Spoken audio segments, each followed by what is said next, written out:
Tanggal 10 Agustus 2021 lusa, bertepatan dengan 1 Muharram 1447 Hijriah dan merupakan tahun baru dalam kalender Islam. Penanggalan ini sekaligus memperingati hijrahnya Nabi Muhammad SAW dari kota Mekah menuju Madinah, sebuah peristiwa monumental dalam tarikh Islam. Sebagai peristiwa yang memiliki nilai spiritual, awal tahun Hijriah diadaptasi dalam berbagai tradisi dan kearifan lokal.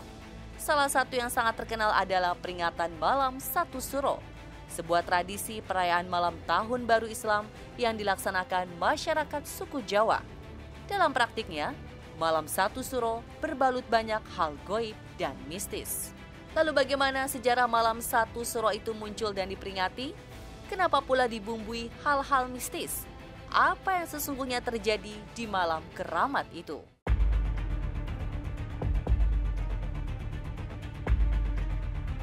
Secara terminologi, kata suro pertama kali dicetuskan oleh Sultan Agung Adi Prabu Hanyakrakusuma saat memerintah Kerajaan Mataram Islam tahun 1613 hingga 1645 Masehi. Tujuannya adalah untuk menggabungkan kalender Saka atau penanggalan Jawa dan Hindu sepadan dengan penanggalan Islam. Keinginan Sultan itu didasari beberapa faktor. Yang paling utama, agar bisa menyatukan dua kubu masyarakat yang saat itu terpecah karena perbedaan keyakinan antara kejawen dengan putihan atau kepercayaan Islam. Semenjak itu, Malam Satu Suro atau bulan Muharram dipandang sebagai bulan keramat. Masyarakat memuliakan sekaligus menganggap Suro sebagai bulan sakral. Saking agungnya, sistem kepercayaan di beberapa tempat melarang warganya untuk berkegiatan dan melakukan aktivitas. Bukan tanpa sebab, kalau masyarakat Jawa menjadikan Malam Satu Suro sebagai malam keramat. Menurut keyakinan, pada malam itulah datangnya Aji Saka ke Pulau Jawa yang bertugas membebaskan rakyat dari gangguan makhluk goib. Malam Satu Suro diperingati dengan gegap gempita dan masif. Dimulai dari mengitari benteng keraton, memandikan benda pusaka, berendam di kali, mandi kembang, dan mengarak hewan kerbau bule. Rangkaian ritual dilaksanakan untuk menghormati roh leluhur dan berharap membawa keberkahan. Bagi Keraton Jogja, hanya ada 2 hari besar Islam yang diperingati secara besar-besaran. Peringatan Satu Suro dan Grebek Maulud untuk memperingati kelahiran Nabi Muhammad. Sampai kini, masyarakat Jawa terkhusus Kesultanan Yogyakarta, Kesultanan Surakarta, dan Kesepuhan Cirebon tak pernah absen menjalani ritual tahunan peringatan malam sakral tersebut. Islam, ya. Jadi beliau Sultan Agung inilah yang mengkreasi bagaimana penanggalan antara tahun Hijriah yang dirayakan oleh umat Islam dengan budaya Jawa, hitungan Jawa yang sudah lebih lama. Nah, sehingga Satu Suro itu adalah bertepatan dengan 1 Muharram. Nah, kalau orang Jawa di tradisi keraton itu merayakannya adalah dengan berjalan kaki sambil membisu, istilahnya topo bisu, mubeng beteng, ya, mengelilingi beteng. Nah, seperti itu. Nah, tradisi ini masih berlangsung sesungguhnya sampai saat ini.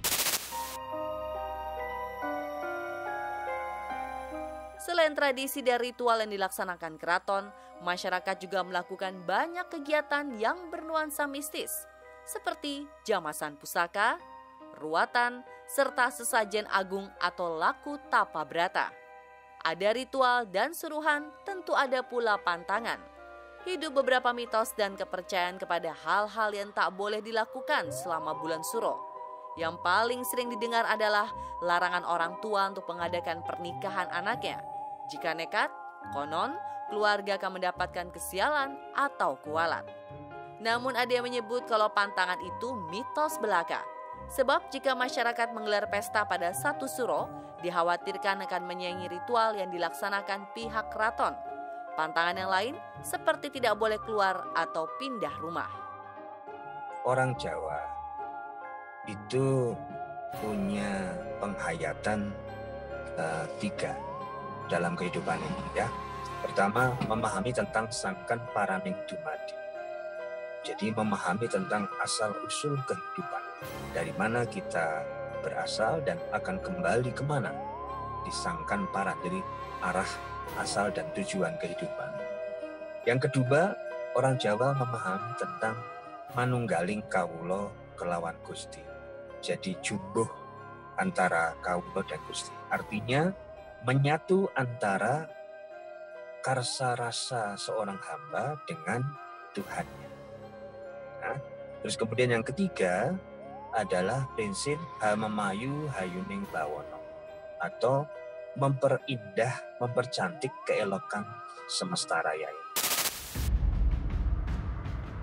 Satu ritual lama yang masih dilestarikan pada peringatan malam Satu Suro adalah tradisi kungkum. Kerap dilaksanakan masyarakat penganut kejawen. Dalam budaya Jawa, kebiasaan ini dilakukan untuk merawat serta menghargai peninggalan nenek moyang berupa benda pusaka. Penghargaan itu dengan melakukan tradisi jamasan pusaka atau membersihkan benda pusaka di tepat malam Satu Suro. Kalau saya secara pribadi, kita lihat, saya mengikuti malam Satu Suro itu ya hanya sebatas di komunitas saja biasanya. Biasanya kalau dulu di era-era sebelum pandemi itu kita ada bancaan ya, biasa tradisi Jawa. Satu Suro, dan di 1 bulan itu biasanya mereka mengambil waktu untuk lebih merawat pusaka kalau di Jawa itu. Melalui serangkaian ritual, benda-benda pusaka akan dibersihkan menggunakan warangan. Barang ritual jamasan pusaka yang baik dibersihkan antara lain berupa keris, tombak, kereta kencana, gamelan, dan berbagai peralatan upacara. Masyarakat Jawa meyakini bahwa jamasan pusaka menjadi cara untuk menghargai secara penuh barang peninggalan nenek moyang. Kalau di saya sendiri nggak diapa-apain, hanya yang karat-karatan diwarangin lagi. Jadi yang karat diwarangin lagi, yang rangkanya rusak setel lagi, kayak gitu, istilahnya dirawat lah secara ini ya. Kalau di malam Satu Suronya biasanya ada kumpul-kumpul meditasi malam sama tumpengan. Itu di komunitas kita biasanya bawa pusaka satu-satu, satu orang bawa pusaka satu yang istilahnya jadi andalan ya. Selain jamasan pusaka, malam itu masyarakat juga banyak yang melaksanakan tirakat dan semedi, serta pula berkumpul bersama sebagai bentuk sukacita menyambut datangnya Tahun Baru Islam. Tidak saja sebagai sebuah ritual keramat dan dalam upaya melestarikan warisan leluhur, belakangan peringatan malam Satu Suro mulai pula di-branding sebagai sebuah event atau festival budaya. Tak mengherankan kalau selama bulan Suro, Keraton Jogja dikunjungi lebih ramai dari bulan biasa. Bagaimanapun kemasannya, masyarakat Jawa kadung menjadikan Satu Suro sebagai malam sakral dan mistikal. Bahkan banyak yang yakin kalau malam Satu Suro dipercaya sebagai lebaran makhluk goib. Lalu bagaimana fikih Islam memandang bulan Suro atau Muharram ini? Bagaimana pula dengan peringatan malam Satu Suro yang dilaksanakan dengan semua ritualnya itu?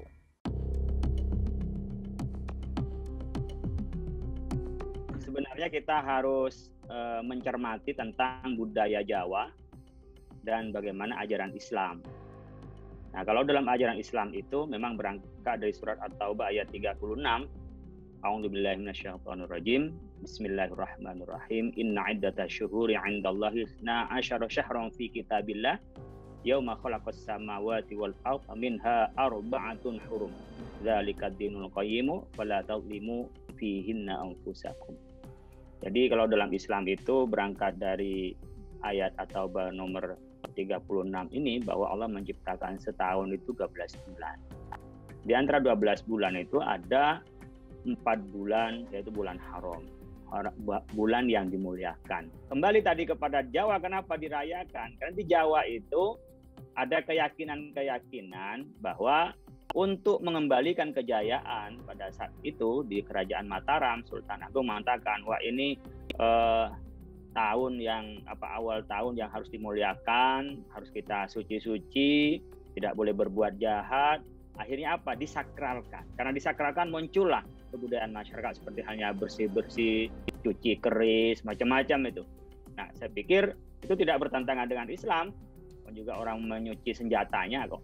Jadi antara budaya yang dilakukan orang-orang Jawa sepanjang ya tidak menyimpang dari Islam, saya pikir adalah bagian dari akulturasi pelajaran Islam dengan kebudayaan lokal. Itulah disebut dengan kearifan local wisdom. Bagaimanapun tradisi dan ritual yang dilakukan, malam 1 Suro tetaplah dipandang sebagai malam sakral, lengkap dengan mitos yang menyungkup. Sebuah wujud dari perayaan hari besar maupun nilai agama yang bersatu dalam kearifan lokal. Diikuti atau tidak dikembalikan kepada pribadi masing-masing. Salah benar hanya milik Sang Pencipta. Wallahualam bishawab.